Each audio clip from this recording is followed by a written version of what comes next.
Melissa. Hola, Oscar. Y hola, bienvenido, Alex. Y hola, invitados.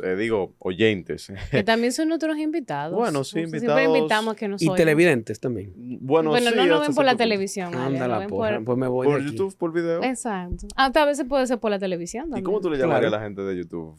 ¿YouTubiente? A nuestros suscriptores, Suscriptores. seguidores. Bueno, independientemente de la plataforma por la que nos estén viendo, hola y Ujú. bienvenidos al tercer episodio de esta segunda temporada de Meollo Podcast, donde finalmente vamos a hablar de mi tema favorito, no mentira, bueno, de uno de ellos, pero de patrimonio cultural y memoria histórica.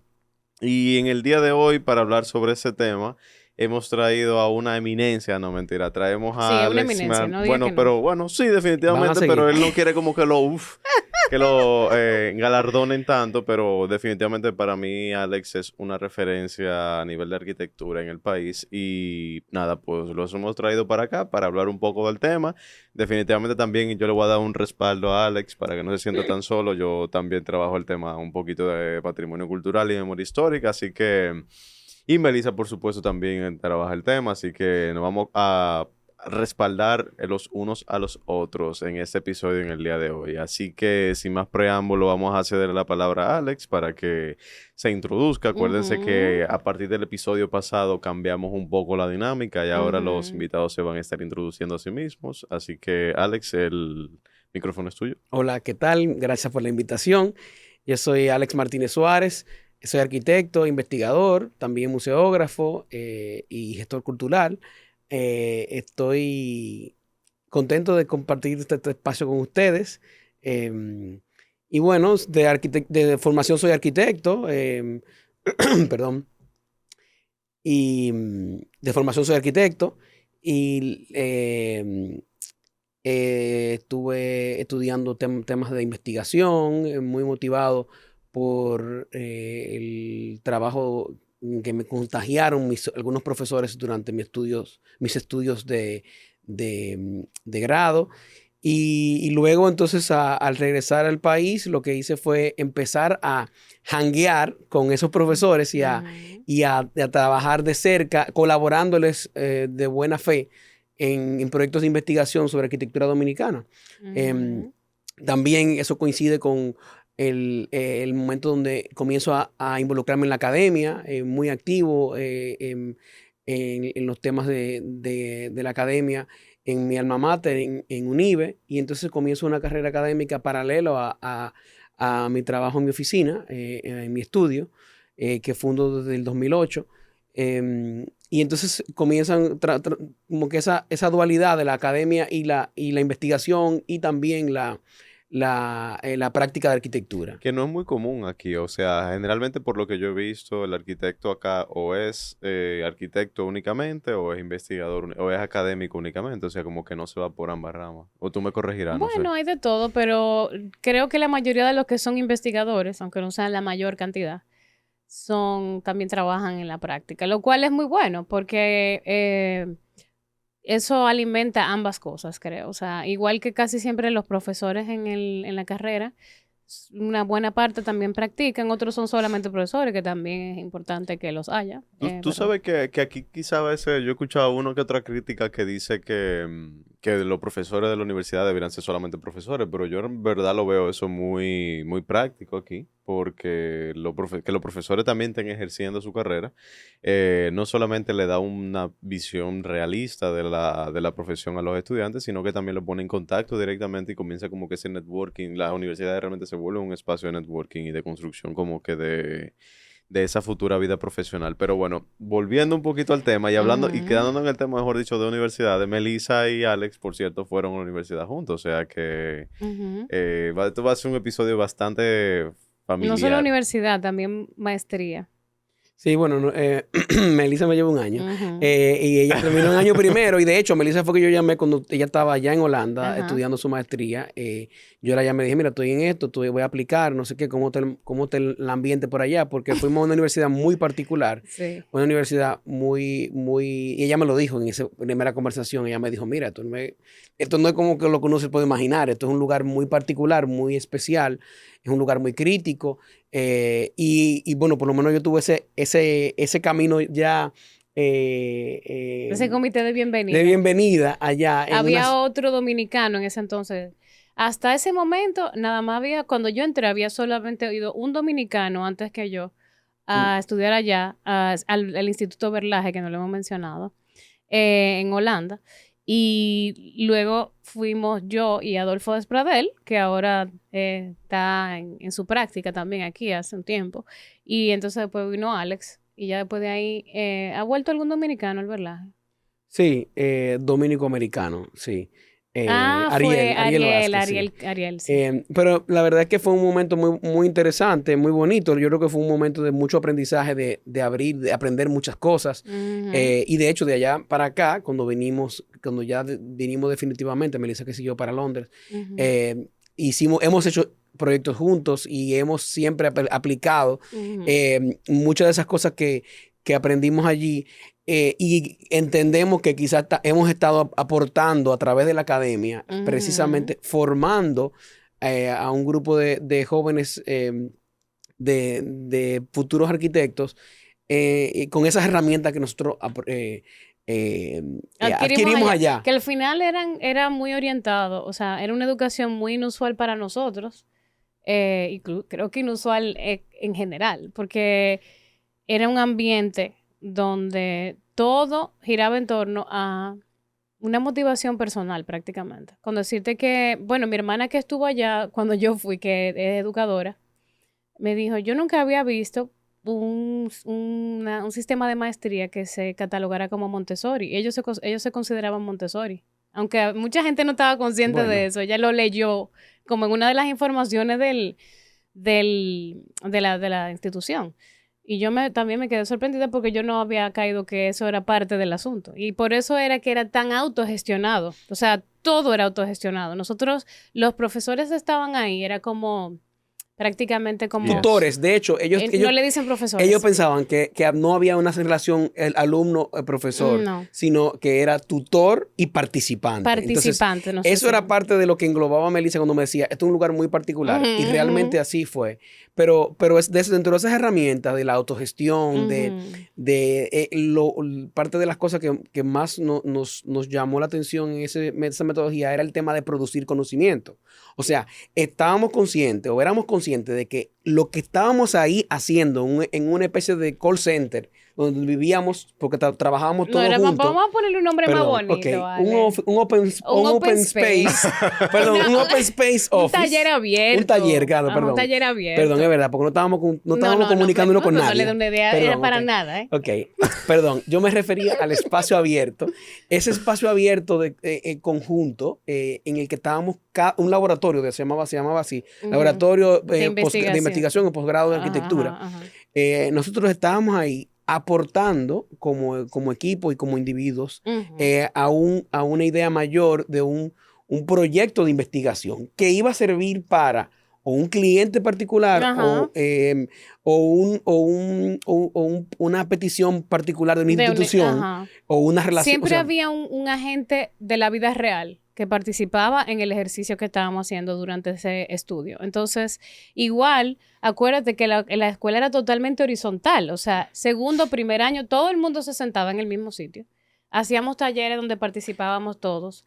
Y la dinámica, como tú decías, por ejemplo, de eso de que el profesor y tú estaban produciendo algo en lugar de que el profesor te estaba enseñando algo. No, el profesor te estaba guiando en tu aprendizaje. Entonces, ¿qué pasa? Por ejemplo, ahora que nosotros hemos vuelto, ¿qué ha pasado con los estudiantes de nosotros que han cogido clases con nosotros? Hemos creado una gran sinergia, al punto que luego de que se gradúan, no sé qué, se queda como una relación muy, muy estrecha con ellos, porque nosotros transmitimos exactamente eso. Yo puedo dar cualquier asignatura y siempre va a salir de ahí una exhibición, un libro, porque la idea es producir todo ese momento importante de tú tener a un grupo de gente colaborando contigo, debe dejar algo a la escuela, en el pasillo, precisamente. Es importante como esta introducción porque es lo que marca de alguna manera la práctica que nosotros llevamos nosotros digo Melissa porque también Melissa y yo compartimos muchos espacios. Aunque no sea tan explícito, esa es realmente la dinámica. Pero compartimos muchos espacios y precisamente, y aquí la conexión con el patrimonio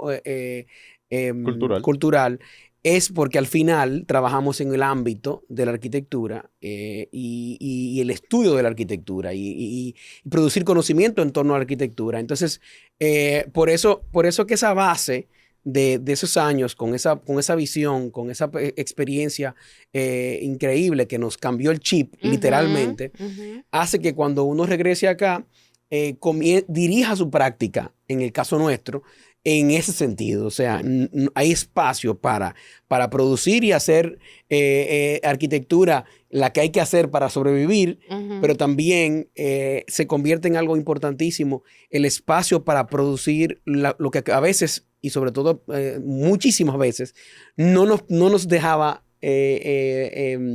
ganancias materiales, pero sí una enorme satisfacción de haber aportado a la sociedad. Entonces, nuestra práctica, nuevamente hablo en plural, precisamente se basa en eso, o sea, en lo que tenemos que hacer para hacer una práctica ética en el ámbito profesional, pero también para hacer aportes a la sociedad, muchas veces de manera... de hecho, recientemente sin ustedes mucha dos... remuneración. ¿Cómo lo digo? La mayoría de las veces... Exacto, Sí. ¿cómo lo digo? Gracias. Ustedes recientemente estuvieron trabajando en un proyecto que involucró la revisión de lo que son el urbanismo de varias ciudades que se encuentran en la frontera de República Dominicana y Haití. Bueno, en ese caso fui yo y bueno, tú también sí. a través de... Tú estuviste colaborando con el MEPIT. Sí, pero yo iba a decir que digo, eso son parte de las relaciones que uno hace interinstitucionalmente, colaborando con otras escuelas, o sea, de las cosas que hicimos desde hace, ya tenemos 15 años como docentes prácticamente, y hemos tenido la oportunidad de generar muchos puentes Eso de sí. colaboración, de traer profesores, de ir a dar muchas charlas, y Melissa y yo particularmente hemos hecho un trabajo de colaboración, de participar en proyectos internacionales, de trabajar juntos por publicaciones, por ejemplo, y tú te quité de la boca lo que ibas a decir, que te fuiste por otro lado, pero recientemente, casi hace, ¿cuántos años? En el 2014, casi 10 años. Sí, hace 10 años. Bueno, 10 años, nosotros hicimos un proyecto, fue bastante retador, que fue editar un libro, del primer libro de arquitectura moderna, de estudio de arquitectura moderna que se hizo en este país, en el marco de la Bienal de Venecia, la primera vez que Dominicana participaba en la Bienal de Venecia. Entonces, eso fue un súper reto que asumimos con mucha entereza. Y que también logramos que nos aceptaran una presentación dentro de las actividades de la Bienal. Y allá fuimos a hablar de arquitectura moderna dominicana en Italia. En Italia. Y eso fue un momento interesante también porque, de nuevo, lo que yo creo que una de las cosas que a nosotros se nos quedó mucho de todo lo que vivimos también era esa importancia de las redes de colaboración, que va más allá de cualquier frontera. O sea, toda la gente con la que nosotros estudiamos y nuestros profesores se volvieron parte como de una red de personas que ya conocíamos en toda parte de la gente que habían ahí, sí, había en Colombia, en Estados Unidos, en Europa, en otras partes, en Asia.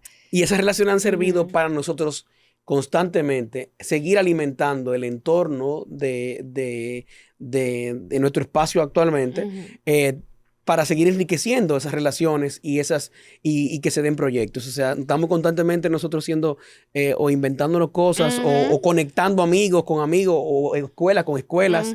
Eso no se acaba. Eso no se acaba. Y realmente nosotros lo hacemos con miras al bien, ¿no? O sea, a que se puedan seguir ocurriendo cosas, independientemente de que nosotros no estemos en el medio. No, y además porque cada vez que abrimos esa puerta, entonces también se conecta más gente de aquí con esas cosas. Vienen pan estudiantes, vienen, participan. En esa vez que fuimos a Venecia fueron un grupo de estudiantes con nosotros. Estuvieron ahí, participaron de eso también. Ese proyecto, por ejemplo, de la frontera que tú acabas de mencionar, que pasó de una idea, de una llamada, fue a través de un contacto de un compañero que fue en la misma universidad nuestra, y nos hemos hecho amigos, y él es profesor en la Universidad de Pensilvania, luego nos invita, luego y participa el gobierno, participa el gobierno, las otras universidades. O sea, que a raíz de esa apertura de querer seguir conectando, no sé cuántos años después, eso sigue dando sus frutos, e incluso hasta el nivel de gobierno, o sea, de aportes significativos. Por ejemplo, en la tarde de hoy estaban justamente Pavel Isa, el ministro de Economía, Planificación y Desarrollo, con el presidente Luis Abinader y Eric Dorrejo, presentando precisamente la estrategia nacional y los cambios que ha habido en el tema de la frontera, del cual nosotros pudimos colaborar con ese proyecto. El proyecto que quizá, bueno, ¿cómo se conecta una cosa con la otra? Pues sí, entonces... Sí, se conecta porque al final, de nuevo, lo que se hace es que se crean vías de comunicación y las instituciones empiezan a sentirse apoyados por las academias. Ya la academia, como hacíamos nosotros allá, que trabajábamos con un cliente, que trabajábamos con una institución, aquí repetimos el mismo patrón y le servimos a las instituciones. Mira, aquí tenemos un grupo de estudiantes, profesores, conexiones. Vamos a apoyar en las decisiones que va a tomar el Estado, vamos a revisar esas ideas, vamos a dar ideas. Y eso fue también una dinámica buenísima porque ellos fueron muy receptivos, me refiero al Ministerio de Economía Planificación y Desarrollo, el MEPID, fueron muy receptivos con las ideas que dieron los estudiantes para cuando se hizo ese taller. Entonces, los estudiantes también se sienten bien porque se dan cuenta. Que están aportando, ¿no? Al mundo real. Eso es una de las herramientas que nosotros entendemos que es fundamental durante y precisamente ahora para entrar en el tema de patrimonio cultural. Ay, ¿por qué puso el tema de la universidad? No, pero es que eso, porque yo digo que eso definitivamente no está nada separado. Lo es todo, porque como empezamos hablando de la motivación de una generación que ha hecho muchísimos aportes en el estudio, en la documentación y en la divulgación de la arquitectura dominicana, contagia a un grupo, a otra generación, y esa generación luego trata de hacer lo mismo, pero con otros medios. Entonces, precisamente, cuando vamos al aula, entendemos que no todo lo vamos a hacer en el aula, sino que vamos a salir del aula y vamos a conocer lo que hay fuera, miren a la ventana, tienen que conocer su entorno, pero también vamos a hacer algo que sea de provecho para que otras personas lo puedan consultar. Entonces ahí viene una serie de ejercicios y de publicaciones que hemos estado haciendo ininterrumpidamente desde nuestro espacio como profesores de teoría de la arquitectura y particularmente en UNIBE. Hemos estado haciendo una serie de publicaciones y proyectos en el cual los estudiantes se involucran a documentar, a estudiar, a investigar, a divulgar el patrimonio. Principalmente el moderno, que es el que tú te has enfocado. Como por ejemplo esta que tenemos acá, que tú no querías que la mencionaras, pero que obviamente son parte de esos productos que ustedes hacen a través de la academia, ¿no? Sí, o sea, como por ejemplo Guillermo 120, eso fue en conmemoración a los 120 años del natalicio de Guillermo González, quien es considerado el padre de la arquitectura moderna dominicana. Y claro, como dice Melissa, va a girar en torno a la modernidad, particularmente porque es uno de los temas de investigación que yo tengo ya un tiempo trabajando y en el cual he podido ser editor y autor de diferentes proyectos y también curador en exposiciones, pero otra vez con el tema de tratar de divulgar y dar a conocer este tipo de patrimonio que muchas veces no se reconoce como que es patrimonio. Para quienes nos están escuchando y que quizás no están tan familiarizados con el tema de patrimonio arquitectónico y de estilos arquitectónicos, ¿qué es modernidad? ¿Qué es arquitectura moderna? La arquitectura moderna, nos estamos refiriendo a una arquitectura particular en el siglo XX, que se gesta entre Europa y Estados Unidos en una correlación de corrientes cruzadas. Es una historia muy larga y muy compleja para poder explicártelo, pero se refiere a una arquitectura que responde a unos códigos, a una especie de dogma casi, ¿verdad? Sí.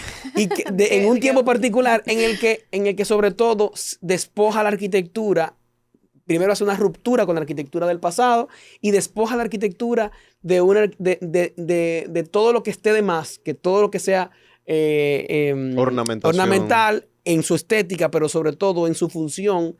Lo más importante es que responda a un uso particular que se le va a dar. Entonces, de verdad, lo dije más o menos en idioma. Entonces, trayéndolo al contexto local, ¿cuáles serían, por ejemplo, 3 ejemplos de arquitectura moderna en Dominicana? Bueno, arquitectura moderna aquí se da, y en el Caribe, ocurren a través de un grupo de arquitectos que estudian fuera de acá, porque en los años 30, que cuando se importa ese tipo de arquitectura, esa arquitectura limpia, esa arquitectura con unas líneas muy abstractas, ¿no? Que no se entendía muy bien cómo era ese edificio, que no tenía absolutamente nada, que era liso.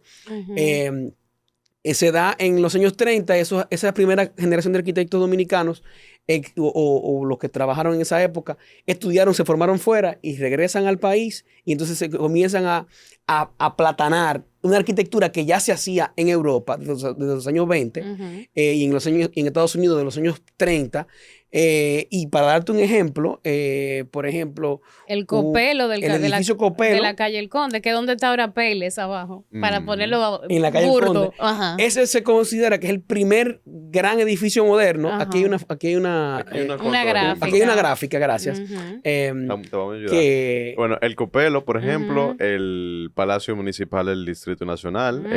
Pero eso es en el 55 ya. Eso ya más para adelante. Pero sí, es un periodo, porque del 30 como bueno, cuando arrancó el postmoderno, que fue ya en los años 70. Pero una obra importantísima de la arquitectura moderna, y la gente no lo sabe, es la Basílica de Higüey. Oh, sí. Sin embargo, esta responde a una corriente, ¿cómo se llamaría? Expresionista. ¿No sería brutalista?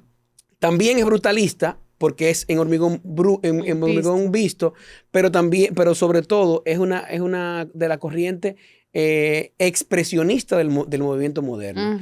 O sea, dentro del movimiento moderno es una sombrilla muy grande donde hay muchos y variantes. Varios ismos también. Me imagino que la expresionista es que ya entonces rompimos con eso de que la forma tiene que seguir a la función y que solamente la ornamentación que no tenga función la retiro. Ahí ya, porque obviamente la basílica, la catedral tiene ornamentaciones.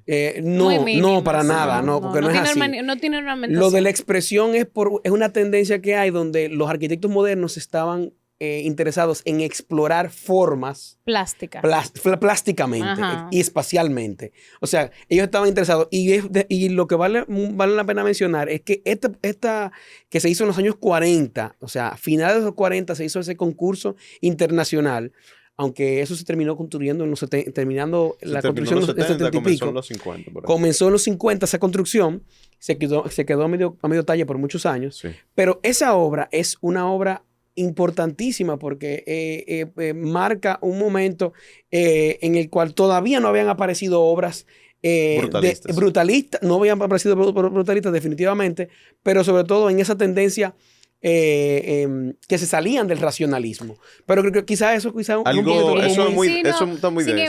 Muy denso. No, aunque sea denso, pero yo creo que la Basílica de Higüey es un edificio que mucha gente la reconoce por su significado cultural.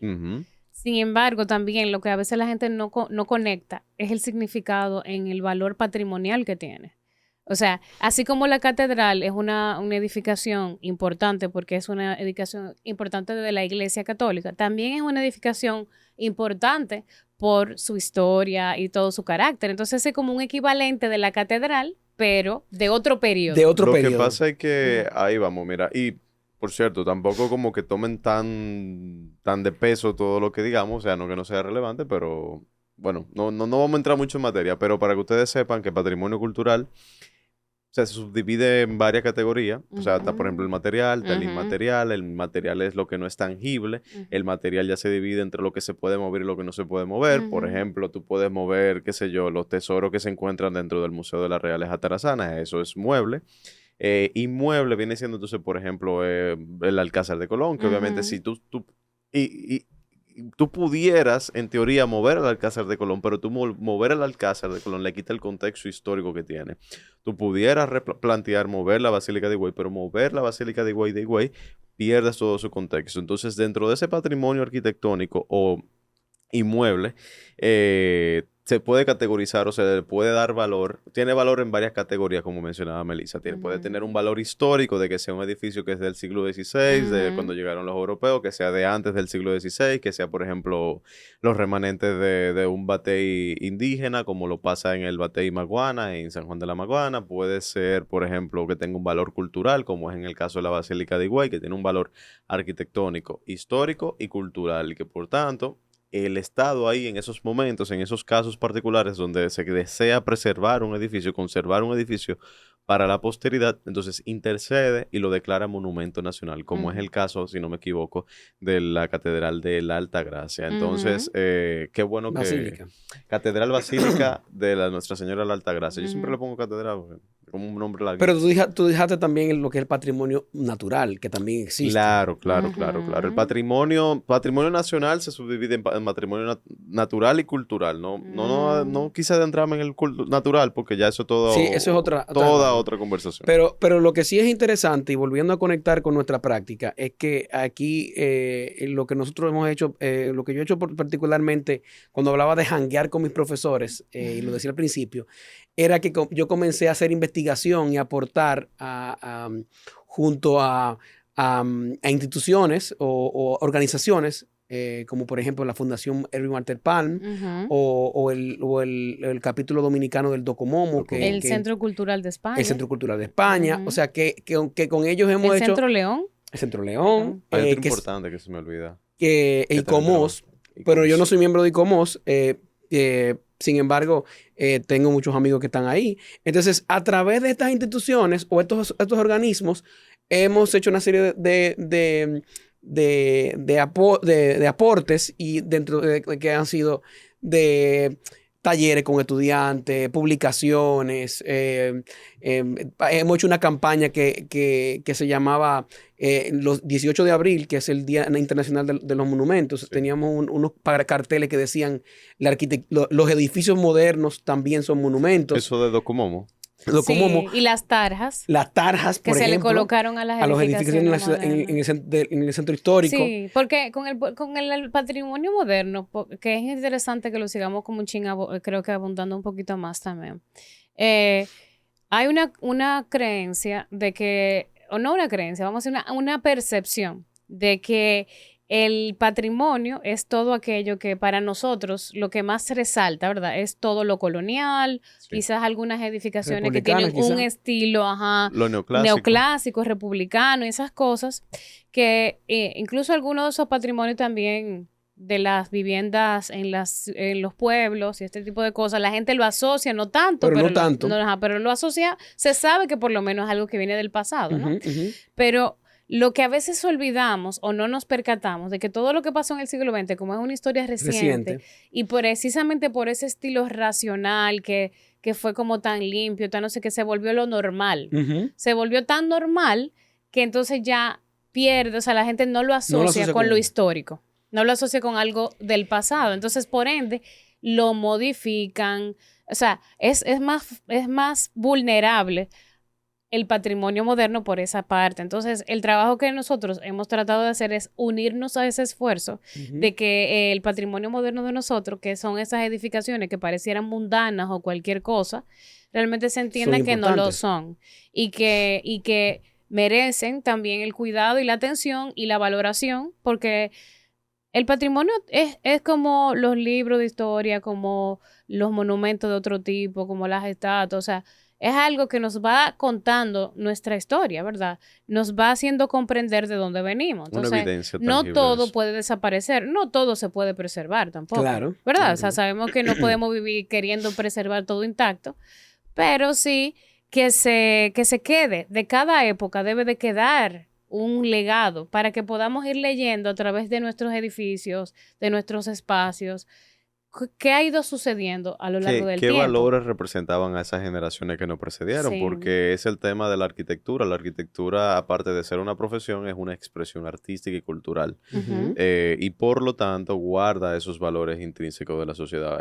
Que si Que si como, por ejemplo, trataba el tema de la refrigeración e iluminación de los espacios, que si qué tanta cantidad de espacio verde era relevante para ese entonces, por qué era relevante tener espacio verde en el Y caso de posible. Gascue, Y porque también era posible. porque también era posible, porque teníamos patios interiores, porque teníamos techos altos y un sinnúmero de otros Porque eran elementos. casas y no Porque eran edificios. casas, no Ajá. edificios, porque llegó un punto que eran edificios, porque habían ciertos edificios en ciertas zonas. Ujú. Y irónicamente también, ¿qué edificios, o sea, qué representan ciertos edificios? Porque, por ejemplo, no es al azar que el Palacio Nacional tenga una estructura neoclásica. Ujú. Ujú. O sea, esos son edificios porque buscaban expresar el poder político a través de la arquitectura y eso Ujú. habla perfectamente de eso. Ujú. Pero un ejemplo que yo siempre doy con el tema de la arquitectura moderna y de su valor histórico es que, por ejemplo, el cuartel bombero del Distrito Nacional, que es de 1900, década de 40, 44, tiene 10 años menos que, por ejemplo, el Palacio de Bellas Artes. Pero el valor que la gente le da a un Palacio de Bellas Artes por justamente tener esa arquitectura neoclásica o tirando a Ujú. neoclásica es mucho más grande que el que, por ejemplo, le tienen al cuartel de bomberos de la Sí, Mella. todo edificio tiene un contexto. O sea, Ujú. esos dos edificios que te acabo de decir responden particularmente a dos momentos distintos, en dos momentos importantes del régimen de Trujillo. El primero, em, aquí no le dan ni un chin de agua a uno. Ay, Yo hombre. pudiera buscarlo. Eso lo podemos cortar.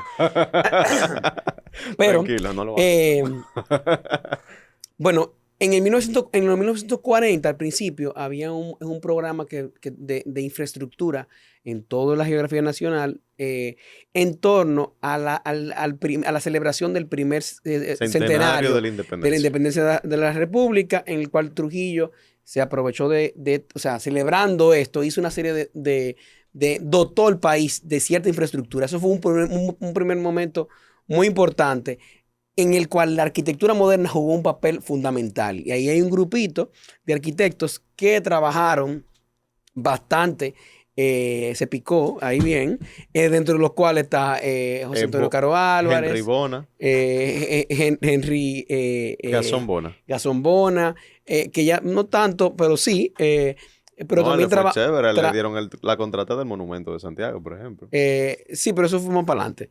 Pero en los 40 había un momento de dotar con una arquitectura particular en los pueblos Ujú. y aquí en el que tenía una imagen.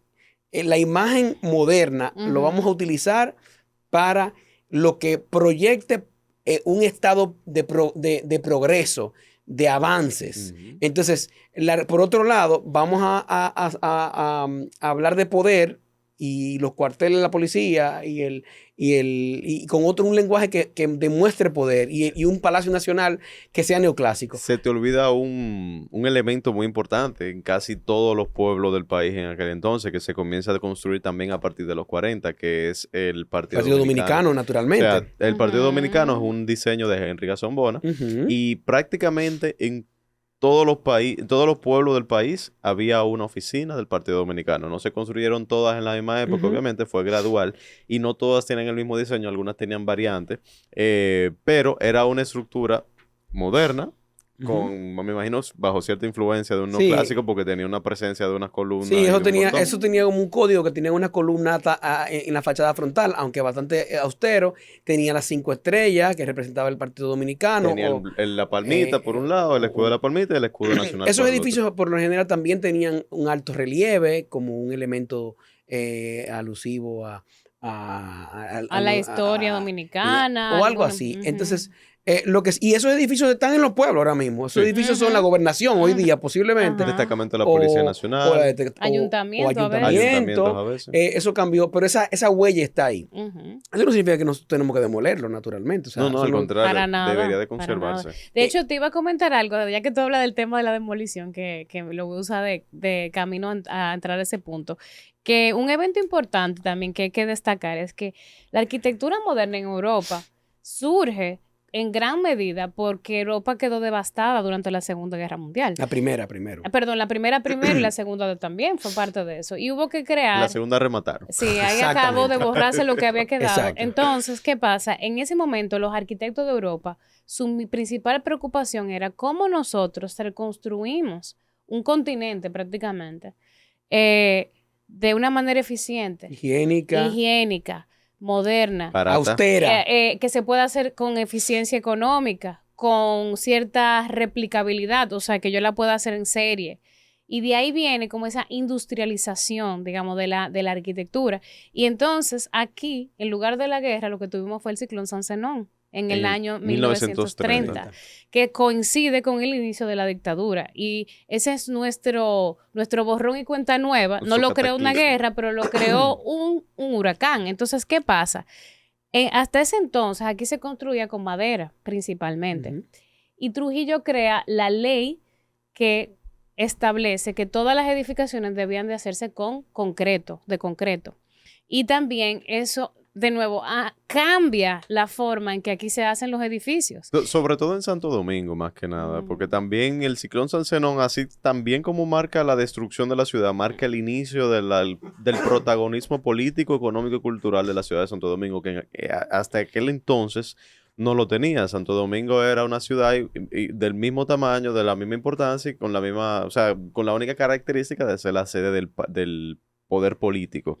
Pero Santo Domingo tiene una población relativamente igual que la de Santiago, San Pedro. De hecho, Santo Domingo estaba muy atrasado en comparación, por ejemplo, con un San Pedro de Macorís, que por donde entra el uso del concreto y el uso de materiales modernos en la República Dominicana. Entre muchas otras cosas. Entre muchas otras innovaciones. Exacto, una región innovadora realmente. Pero o sea, pudiéramos que durar horas hablando precisamente sobre todo del tema de la arquitectura y de la arquitectura moderna. Pero lo que pasa aquí es que no es hasta los años 80 cuando se comienza a entender, a hablar de que la arquitectura moderna, esta arquitectura reciente, es importante como patrimonio. Y este grupo de historiadores o estudiosos de la arquitectura en los años 80 en Holanda fundan este grupo internacional que se llama DOCOMOMO, que es de las siglas de documentación, conservación, de movimientos y sitios y barrios del movimiento moderno. Entonces fundan como esta célula que comienza luego a replicarse o abrir capítulos en diferentes partes del mundo para estudiar precisamente y hablar, teorizar y también poner en práctica conocimiento técnico. Porque no es lo mismo preservar, digamos, una piedra caliza de la catedral que preservar hormigón. Entonces, a lo largo del tiempo el hormigón se decae como cualquier otro material. Entonces, lo peor que puede pasar es que tú agarres y le tires lo que sea, lo pinte y pierda completamente el carácter. Imagínate tú que la Basílica de Higüey le tiren 3 manos de pintura. Por ejemplo. Eso sería una tragedia. Porque esa arquitectura se hizo para ser de hormigón visto. Y hemos visto, lamentablemente, como muchas de las edificaciones, me pasa a cada rato que repito, bueno, o sea, vemos ejemplos de hormigón visto que aquí se ha pintado. Muchísimas veces. Claro. Y el costo de tú removerle una pintura a un hormigón visto, eso, olvídate de eso, ya tú lo perdiste, no vale perdiste el efecto. Sí. Y aunque para muchos esa estética es un tanto cruda. Exacto. Como pasa con las oficinas gubernamentales. El Huacal. El famoso Huacal, que mucha gente lo considera algo en su momento feo, lo que sea. Pero digamos que a veces la estética de las cosas no necesariamente busca un placer estético, una belleza típica. También al lado prácticamente tenemos el Banco Central, que también es un edificio. Lo que pasa es que ese tiene un agregado distinto. Y entonces le da una terminación al material distinta. Entonces... Y ha envejecido con más gracia. Pero hablando precisamente de los por la calidad. No faltará, haciendo el paréntesis, que no faltará el que pase por delante de Huacal que dice, eso se arregla con una mano de pintura. Exacto. A cada rato lo habrán pensado y gracias a Dios que no ha pasado. Bueno. Pero realmente en los años 80, en el caso particular, en el caso de la República Dominicana, ocurre un hecho que hace visible esa reflexión muy particularmente aquí, que es una especie de abofetada o de jamaquión, un despertar de que, óyeme, la arquitectura que no, que no solamente lo deberíamos estar hablando de patrimonio, lo de los siglos anteriores Lo al que colonial. estamos, lo colonial o lo republicano o lo vernáculo, que incluso un dilema mucho más complejo todavía, es que la gente entienda como que eso es patrimonial. Entonces, todo eso ocurre en el momento donde se comienza a hablar de que van a demoler el antiguo Hotel Jaragua, que hay todo un revuelo y en el cual, por cierto, este espacio del Nuevo Diario fue una tribuna importantísima, sobre todo en apoyo de la defensa del Hotel Jaragua. El antiguo Hotel Jaragua, para que la gente no se confunda. Exacto. Antes de los Jaragua que tenemos aquí en el Malecón, antes de este edificio que fue inaugurado en los años finales de los 80, había un hotel donde realmente inicia el turismo en la República Dominicana. En el 1942 se inaugura ese edificio. El turismo internacional. El turismo, bueno, claro. Habían otros hoteles. Claro, porque hay una estrategia con una megalomanía de Trujillo que entendía que íbamos a recibir muchísima gente y turistas, pero eso corresponde a otro podcast, yo creo. Otro episodio. Pero lo que sí que quiero hacer la historia corta, en que aquí hubo un edificio que tiene mucho valor regional, que desafortunadamente ese valor no ha sido dado, no se lo ha dado en su justa manera a nivel internacional, precisamente por la falta de espacios para hablar de este tema. Y cuando tú buscas arquitectura moderna en el Caribe, aparecen muchísimos otros ejemplos y no se hablan, incluso otros hoteles, como el Gran Hotel que se hizo en el 49, el Caribe Hilton en Puerto Rico, que fue el gran emblema el inicio de la piña colada y el espacio idílico del Caribe, la palma de coco y turistas aquí en Tumbonas, ¿verdad? En Chase Lounge. Entonces, eso ocurre a partir de ese hotel. Pero antes de ese hotel, aquí hubo uno, aquí en el Malecón, que fue este antiguo Hotel Jaragua, que es un edificio con una historia muy interesante, proyectado por Guillermo González y su hermano, Alfredo González, quien fue el constructor. Y ese edificio se logra demoler precisamente en el gobierno del PRD, de Salvador Jorge Blanco, que son, ¿verdad?, lo mismo de ahora, pero disfrazado de más o menos como de los hijos, los nietos y más o menos los compañeros. Y precisamente hay muchísimas lecciones que dar, que aprender de ese ejemplo de la caída del Hotel Jaragua. Para dar, por supuesto, aquí publicidad de gratis a nuestro proyecto Jaragua no cae. Qué bueno que tú lo mencionaste.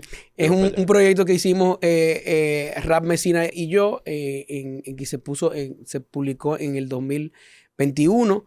Es un proyecto que... a mí no me llegó mi copia, pero botarlo digital, o sea, en caso que ustedes lo quieran revisar. Bueno, jaraguanocae.do es un proyecto que Rap Messina y yo, Rap, que es investigadora y curadora, y yo hicimos un proyecto que ganamos unos fondos, una beca de investigación con la Fundación Graham en Chicago y un proyecto que se gesta en el programa de curatoría de estudios curatoriales del Centro Cultural de España y el Centro León, en el que yo propuse esta idea de hacer en Curando Caribe se llamaba ese programa, una exposición sobre la vida y la muerte de este ícono de la arquitectura moderna dominicana, el Hotel Jaragua, antiguo Hotel Jaragua. Ese proyecto dio muchos tumbos, finalmente se pudo materializar en forma, no de una exposición, sino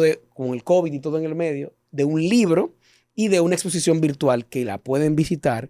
Y eso nos permitió, en un formato distinto, un formato llegada a públicos, fue mucho más elástico porque está en inglés y español, tanto el libro como el libro se puede descargar desde ahí, Y es una historia que está contada ya no solamente desde el punto de vista del edificio, sino también del edificio, la gente, el contexto, de todo lo que ocurría ahí en los diferentes momentos en que tuvo en el que tuvo vida el edificio, pero también antes. Y solamente para decir, o sea, en esa historia puede ser una película, literalmente. O sea, hay villanos, hay héroes, hay baile, hay baile, hay canciones dedicadas al exacto, edificio. hay dinamita, o sea, hay de todo. Y esto es esto es uno de esos proyectos que precisamente tratamos de hacer, buscar tiempo también para dedicarle dentro de nuestra práctica, aparte de sobrevivir, también dejar sí, pero también lo chulo de ese libro es que como está narrado de esa manera, es muy fácil de leer. Puede atraer a cualquier persona. Sea o no sea arquitecto. Exacto. Y eso yo creo que una de las cosas más importantes que también a través de Meollo tratamos de hacer, y es que estos temas de ciudad, arquitectura, patrimonio, se vuelvan temas que podamos conversar todos. Y digerir. Porque al final nos afecta a todos. Exacto. Esto es algo que depende de que toda la sociedad participe, lo valore, de que les revalore, ya sea porque alguien que decide hacer una actividad en un sitio lo haga que la gente lo visite, porque un artista haga un mural en una pared de un sitio, de repente la gente lo vuelve a mirar, lo vuelve a tener presente.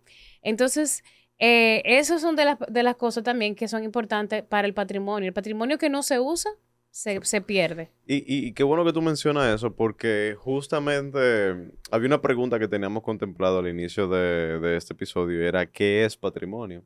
Y yo me voy, o sea, ¿qué es y qué no es patrimonio? Es básicamente el valor que las personas le dan. O sea, exactamente. Si por ejemplo, o sea, la importancia de entender el valor que tiene la arquitectura moderna es justamente para conservarla, para que sea patrimonio, para que se vuelva patrimonio.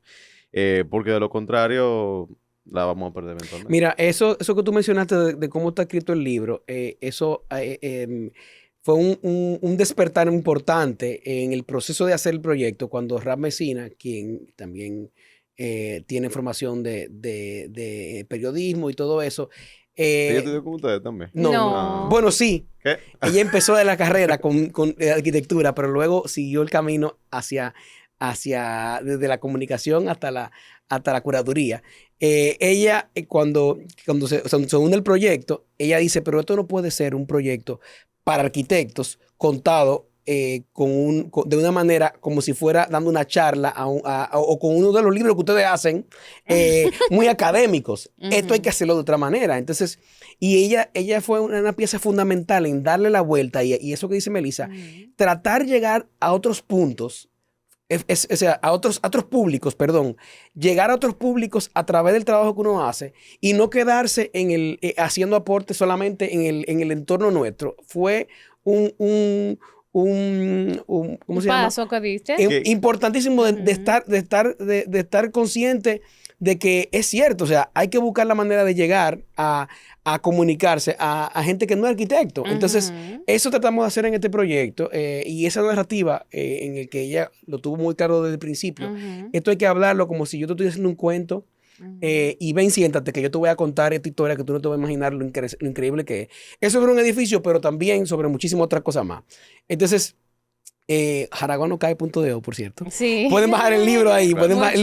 El libro está y visualmente también es muy atractivo porque, o sea, como fue un edificio tan icónico y que representó tanto para tanta gente, obviamente hay un archivo fotográfico bien extenso sobre el edificio y te permite entender esa evolución desde antes de que hubiera un edificio y que eso simplemente era un farallón, hasta el punto de que ya el edificio está en sus últimos años y luego acusan de que un edificio que es infuncional. Y que está cayendo y no sé qué. Antes, cuando también en la etapa que le construyeron los chalets afuera del edificio, o sea.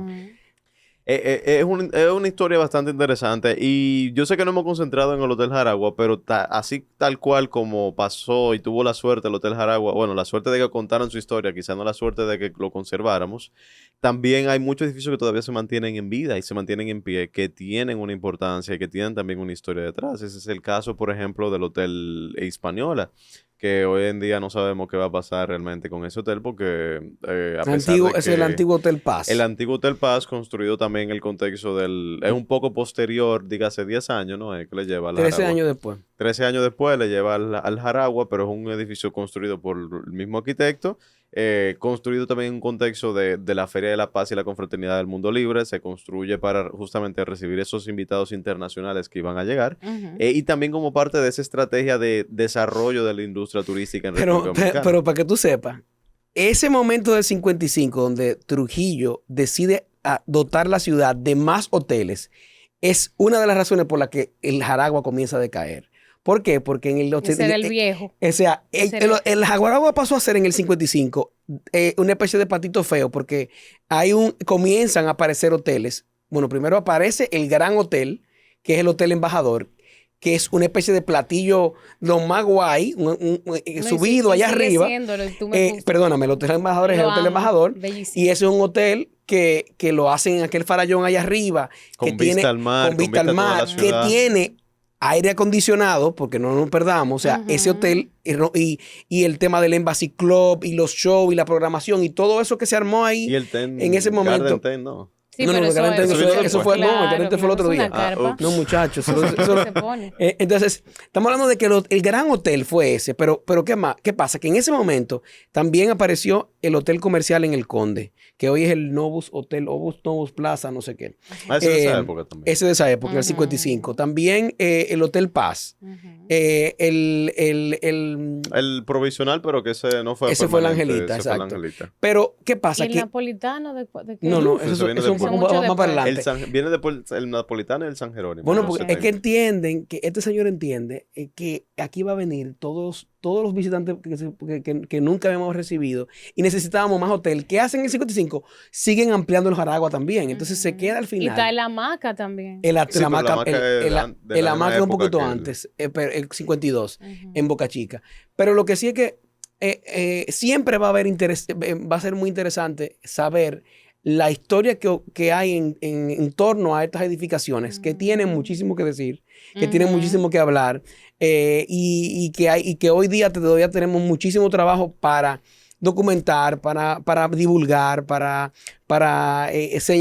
señalarle a la sociedad cuáles edificios entendemos nosotros que son importantes de conservar. Que ahí me voy a dar un chin de payola, que es justamente el trabajo que hemos estado tratando de hacer a través de Fechado. Por ejemplo. Claro. Que es que no simplemente nos quedemos en lo colonial, no simplemente nos quedemos en la capital, porque también en el interior hay un patrimonio riquísimo que merece la pena preservarlo. Y lo que nosotros entendemos es que hay un valor económico, o sea, hay un potencial económico detrás de estos recursos culturales, o sea, véanlo, si lo quieren ver de manera más cruda, como una mina que se vaya deteriorando y que si nosotros no la explotamos, pues entonces vamos a perder esos recursos y que pudiera hacernos más competitivos. Bueno, quizá una mina no fue el mejor de los ejemplos, pero bueno, ustedes entienden el punto. Pero yo creo que tiene mucho valor ese tipo de iniciativa como Fachadas que tiene, que también hace un trabajo importante de documentación y lo lleva a una plataforma donde acerca al público y ahí es visible que hay muchísima gente interesada que no son arquitectos, que no son los nerdos que nos gusta la arquitectura, sino que hay gente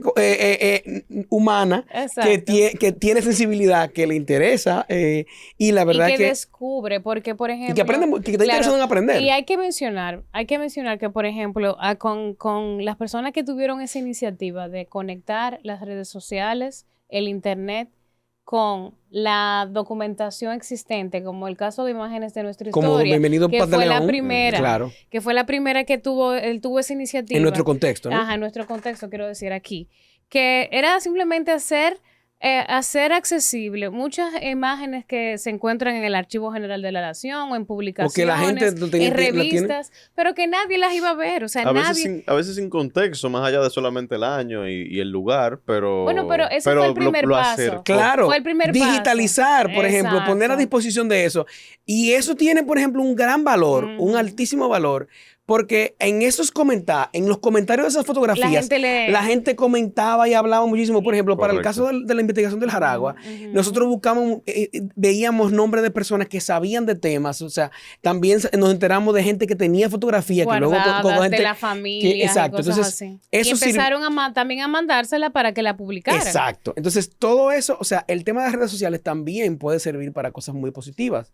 Y yo creo que lo que se está haciendo está dentro de parte de ese mar. Claro. Al final el patrimonio es como un rompecabezas que lo vamos armando porque todos interactuamos y todos percibimos el patrimonio arquitectónico de una forma diferente, porque todos interactuamos en diferentes épocas, donde el edificio está en diferentes estados, inclusive el entorno del edificio afecta como nosotros percibimos al edificio. El ejemplo más reciente que se me ocurre es el del edificio ESO, que es de José Antonio Caro Álvarez, que me dijiste que era de 1938, un edificio art deco que se encuentra frente al Parque Independencia, que es un edificio que albergó originalmente lo que eran las oficinas y los talleres las estaciones de servicio, perdón, de la ESO Standard Oil Company que estaba aquí en Dominicana. Entonces, es muy interesante ver la evolución de ese edificio alrededor de los años. O sea, cuando pasa, por ejemplo, a tener ya un edificio que, por ejemplo, tiene un restaurante Carlos al lado, ya después dejó de tener lo que pasa, entonces tener el baluarte de la Concepción,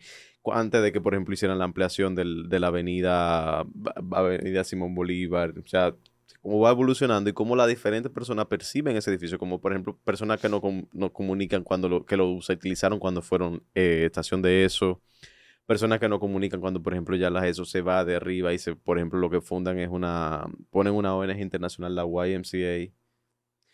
Pero yo creo que, fíjate el valor que tiene poner a disposición esa conversación hoy día en las redes sociales, y yo creo que, y no es por nada, yo creo que nosotros como generación estamos haciendo, el grupito que estamos interesados en eso, estamos haciendo lo que podemos en este momento, y creo que por lo menos estamos dejando una huella, y ojalá que, ¿verdad? Que el metaverso no se lleve no todo lo que lo hemos subido a la nube.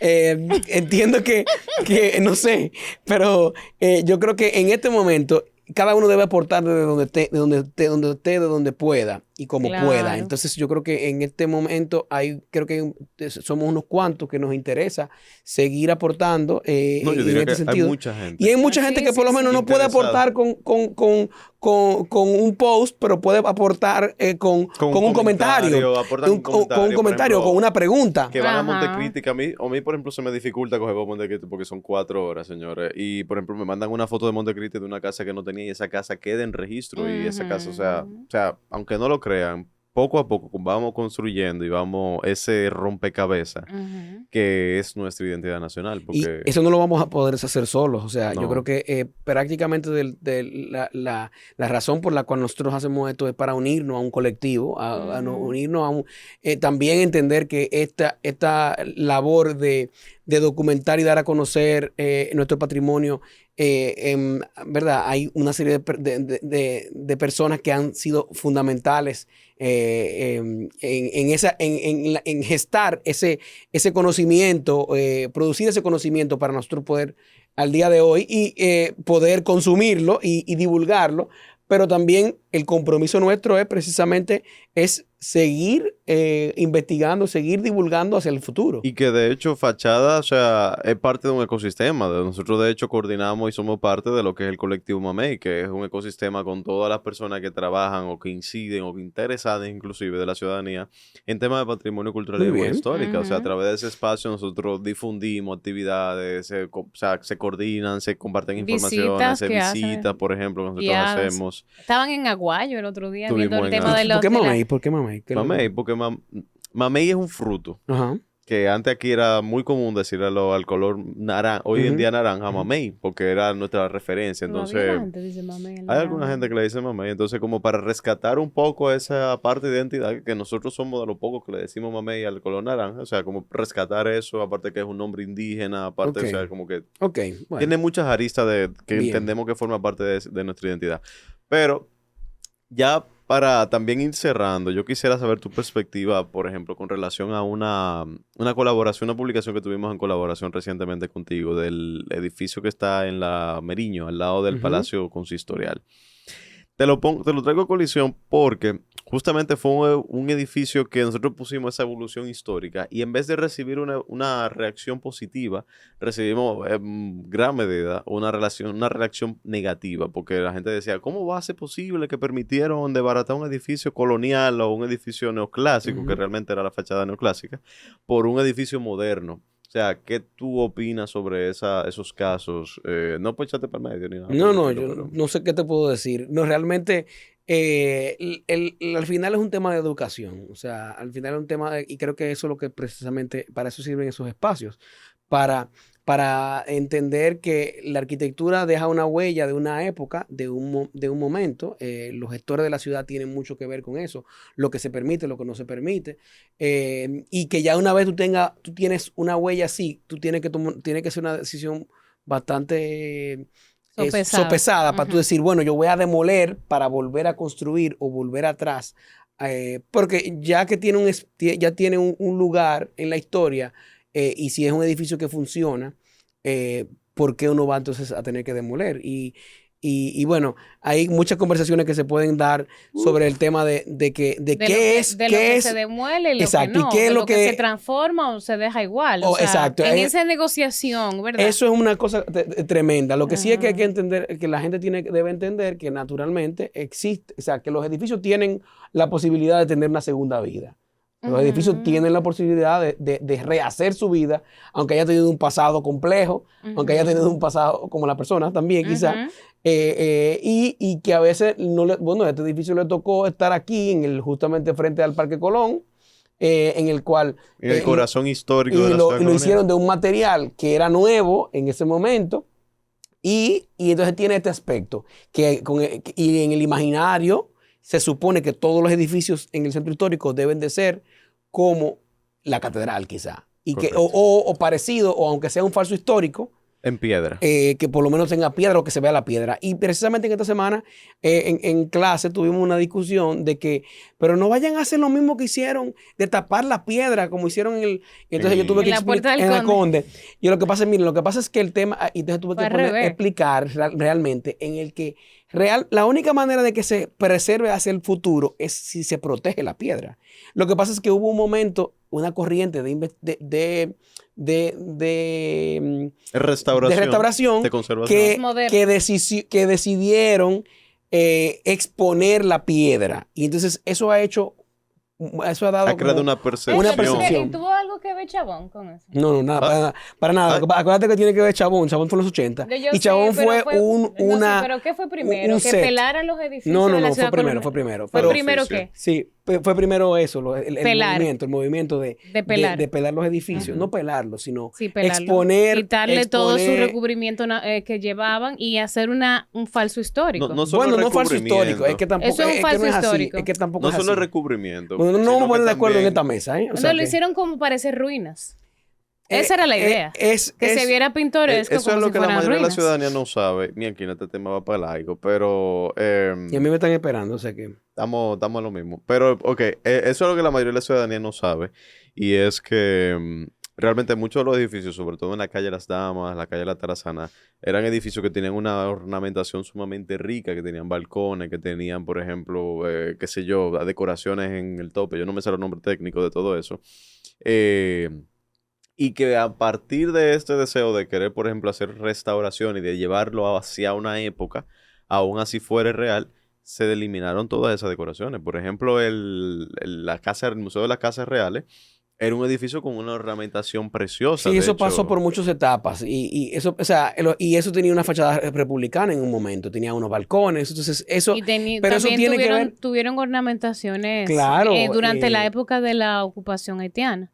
Que también es otra parte de la historia que se ha borrado, porque todo lo que se colocó durante ese periodo simplemente se lo quitaron y no hay, yo no he visto nunca piezas de eso. Entonces, ¿qué pasa? Que ahí es que viene el criterio de quien está al mando de la operación de rescate o de intervención, modificación, Entonces, lo que yo creo que cada edificio tiene su época, cada edificio tiene su momento y hay que de alguna manera definir una posición de qué época vamos a dejar este edificio, que aparezca de qué época, que aparezca de qué época. O Entonces, preservar un poquito de cada época. Por bueno, ejemplo, pero tú tampoco sabes puede que ser un hubo otra pastiche. cosa que, por ejemplo, hasta los colores de los edificios. En la ciudad colonial lo pintaron todo de blanco para que Pero- pareciera como una ciudad europea toscana. Pero no. Pero esa no es la realmente historia. no. La historia real de los colores de la ciudad colonial, cuando se han hecho arqueología de color, es que haya habido Súper de toda variado, clase de súper colores variado. y ahí se introduce de nuevo, a raíz de esa investigación, el color a la ciudad colonial. Claro. Pero tú ibas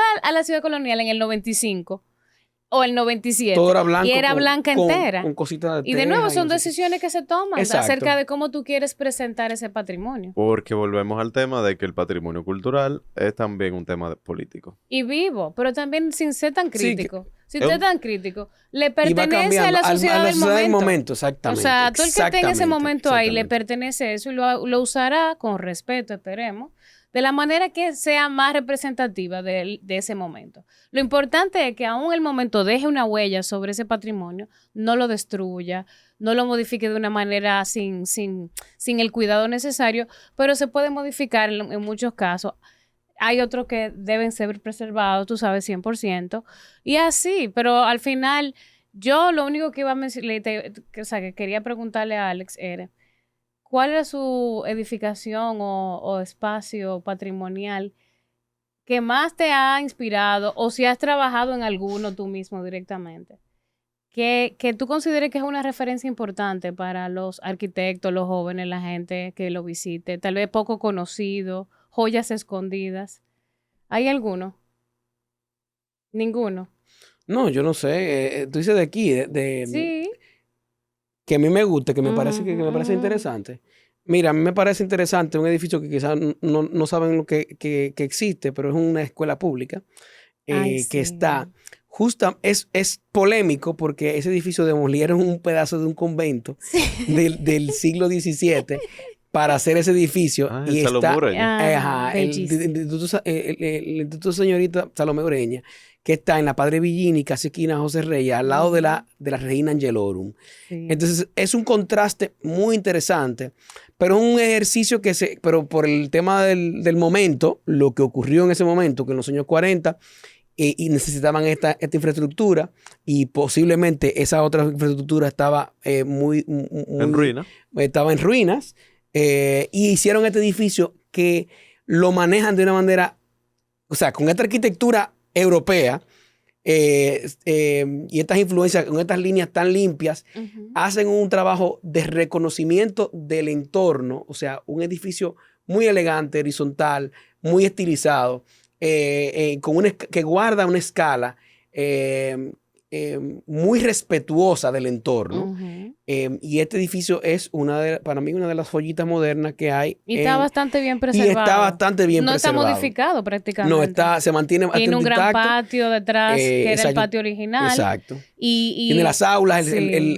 la escalera original. Hasta tiene, mobiliario original tiene eso. es un edificio, Wow. mira, Sí. interesante. No he trabajado en ese edificio, pero sí he trabajado frente, por cierto. Ajá. Pero vale la pena que conocerlo, reconocerlo. Y mira, me interesa como que hasta investigar más. Sí. Porque escuché por ahí de que no, tú sabías, me hicieron ese comentario, de que tú sabías de que lo que vamos a demoler para ese edificio para reconstruir el para convento. reconstruir el convento. Ay, Virgen Me hicieron ese María. comentario. Yo casi que por supuesto, que cae tieso. Regina Y Angelorum. yo dejé ese comentario, lo dejé ahí como que no lo escuché. Pero lo que es interesante que pudiera hacer es Eso de un los nuevo hermanos capítulo. Poe, ¿verdad? Los hermanos Paul Ricard. Ajá. Que la verdad es que... Una joyita esa ahí. Mira, sí. al fin, ahora como que me estoy motivando realmente. Qué bueno que te lo pregunté. para quizás hacer algo interesante con ese edificio. Hasta yo quisiera visitarlo ahora porque en verdad no me había percatado de. Pues míralo ahí. de ¿Sirvió eso. para algo esa pregunta? Sí, claro. Ajá, por eso tenía Bueno. yo curiosidad. Y con esa pregunta le preguntamos a ustedes cuáles son sus edificios favoritos y además concluimos el episodio del día de hoy, que realmente, wow, definitivamente es uno de los episodios que No, hay y que una Alex, segunda mira, parte. comprométete ahora públicamente de que tú vas a volver. ¿Verdad? No una, no, ¿Por como qué? 3 veces más. Pero ven acá. Sí, porque hay que hablar de todavía. Hay que seguir hablando. Hay muchos temas hay que hablar de la interesantes. frontera, hay no, que hablar espérate, no, de... Pero, ningún ¿y por qué me frontera. quería Vamos a para seguir la hablando de frontera? patrimonio, muchachos. Pero Pero la ven acá, ciudad. Nada más de patrimonio hay muchísimo que hablar. Como por ejemplo. Uf, No, pero ven de acá. todo, No, mijo. yo estoy trabajando ahora en un proyecto de investigación nuevo con mis estudiantes, Ujú. que doy primicia sobre la arquitectura brutalista dominicana. Vamos a hacer un paseo que están invitados para el fin del mundo, perdón, el fin del borde de la isla, Capotillo. mentira. Para el fin del borde del país, de la República Dominicana, muy cerquita de Haití, que es en Capotillo. Y vamos, o sea, es verdad que es un viaje bastante complejo, son como 5 horas para llegar, pero allí hay un monumento a los héroes de la restauración que yo estoy loco por conocer. Es un proyecto de Rafael Calventi en los años 80 y estoy loco por conocerlo. Sí, Oscar, Es el Oscar y 24. yo nos tiramos para allá una Pues, vez que cogimos para la frontera para otra cosa. Bueno, pues. Y gracias a Oscar, porque yo realmente no se me había ocurrido hacer ese desvío. Y la verdad es que es impresionante. Bueno, ya ustedes me podrán contar, pero eso es parte de este proyecto nuevo que estamos haciendo. Pero vamos otra vez con Sí, hombre, vamos y hacemos el podcast desde allá de Capotillo. Sí, buena suerte con eso. Mira, a mí lo que me parece impresionante es cómo construyeron eso en esa época, Sí, en ese lugar. O sea, eso es donde tiraron la hay que ver chancleta pero hay que y ver cayó si lejísimo. había un tema de esclavitud ahí o algo pasó. Pero santo Dios. No, porque señores, ¿cómo hicieron eso en esa Bueno, época? Como la pirámide de Egipto, que no se sabe Es cómo un misterio, es un misterio. Algo así, porque eso es inmenso. Y con buenos técnicos del hormigón. Del hormigón, exactamente. Y está súper bien preservado. Sí, ese edificio está nítido. Pero bueno, con eso concluimos y nada, le exhortamos a mantenerse atento al trabajo de Alex y obviamente a visitar su publicación junto a Rap Mesina del Jaragua No Cae y obviamente también de seguir las redes sociales de Fachada, porque ¿por qué no? Claro. Todo eso lo vamos a poner todas esas informaciones para que la gente las siga. En la descripción del episodio para que ustedes puedan seguirlo y nutrirse del rico patrimonio cultural que tenemos acá en Dominicana. Y nada, con eso darle las gracias a Alex. A ustedes. Que ya rompimos el hielo, así que Alex, ya tú sabes, tienes que volver. Ok. Y nada, también gracias a Melissa. Y a por Oscar, venir. claro. Y también gracias a alguien que generalmente no le damos la gracia, pero que siempre está como ahí backstage. Gracias, Mini. Sí. Yo creo como que vamos a tratar de incluirlo un poquito más en la interacción de los claro episodios. Y al nuevo diario siempre, porque pero ven acá, por este espacio, una claro maravilla. que sí. No, el nuevo diario ya se ganó mi respeto con el tema del Jaragua. Yo no sabía que ellos habían sido parte. Entre otras cosas, claro que sí. Qué bueno, qué bueno. Pues y también darle las gracias a ustedes por escucharnos hasta aquí. Este ha sido un episodio un poquito más largo de lo que usualmente Señores, estamos pero bueno. Pero qué bueno, eso quiere decir que hay tela de donde cortar y que el tema ha estado bien interesante y bien nutrido. Y eso siempre es algo positivo. Así que nada, con esto nos despedimos y nada, compártanos en las redes sociales, mándenselo a su tía, mándenselo a su abuela, y suscríbase a todo lo que aparezca, por siga favor, todo lo que usted vea. Campanita, la prenden, Todo. o sea, nos ayuda muchísimo. Si les gusta el contenido, compártanlo, coméntenlo, pónganos cuáles son sus edificios favoritos. Y mira, ¿tú sabes qué? Para la próxima, yo lo que vamos a hacer, cuando invitemos a Alex, vamos a hacer a preguntar a la gente qué quiere que le preguntemos. No, pero ven acá. Claro que está buenísimo. Sí, para meterle más presión a Alex. Sí, tarea. Público, pregunta del público.